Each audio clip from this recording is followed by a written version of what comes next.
নোয়াখালীর দ্বীপ উপজেলা হাতিয়ায় আখ চাষ দিন দিন জনপ্রিয় হয়ে উঠছে। স্বাবলম্বী হচ্ছেন চাষিরা।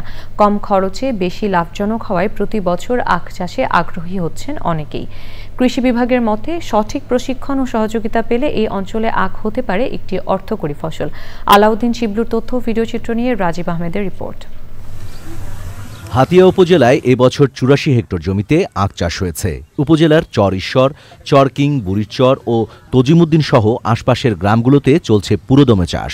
কৃষক বলছেন, অন্যান্য ফসলের তুলনায় আখ চাষে ঝুঁকি কম ও লাভ বেশি।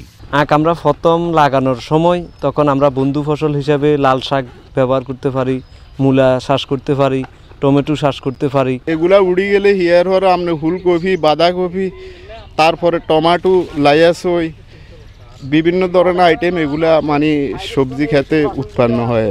আখ চাষিরা জানান, বিএসআরআই ৪৩ ও ৪৪ জাতের আখ চাষ করে প্রতি একরে উৎপাদন খরচ হয় ১ থেকে ১.৫ লাখ টাকা, যা পাইকারি বাজারে প্রায় ৩ লাখ টাকা পর্যন্ত বিক্রি হয়। এইসব জমিনে ধানের চাষ হইতো না, এই কারণে আমরা আখ করি, আখে লাভবান বেশি। আমরা আখ বেচে আমরা প্রায় ২ থেকে ২.৫ লক্ষ টাকা আমাদের আসে। আখের চাহিদা থাকায় এ ফসল চাষে আগ্রহী হচ্ছেন অনেকে। আখ চাষের পিছনের আগ্রহের কারণ হচ্ছে এর সাথী ফসল হিসাবে অন্যান্য শাকসবজিগুলো করা যায়, বিশেষ করে মূলা, ধনিয়া, তারপরে টমেটো চাষ করা যায়। কৃষক কপি, বিভিন্ন ধরনের যে ফুলকপি, বাঁধাকপিও চাষ করা হচ্ছে সাথী ফসল হিসাবে। তো কৃষককে আমরা সবসময় পরামর্শ দেই, যেই ফসলটা লাভজনক সেই ফসলটা যাতে আবাদ করা হয়। হাতিয়া উপজেলা কৃষি বিভাগের তথ্য মতে এবছর হাতিয়ায় ৯,০০০ টন আখ উৎপাদন হয়েছে। Rajiv Ahmed, channel I.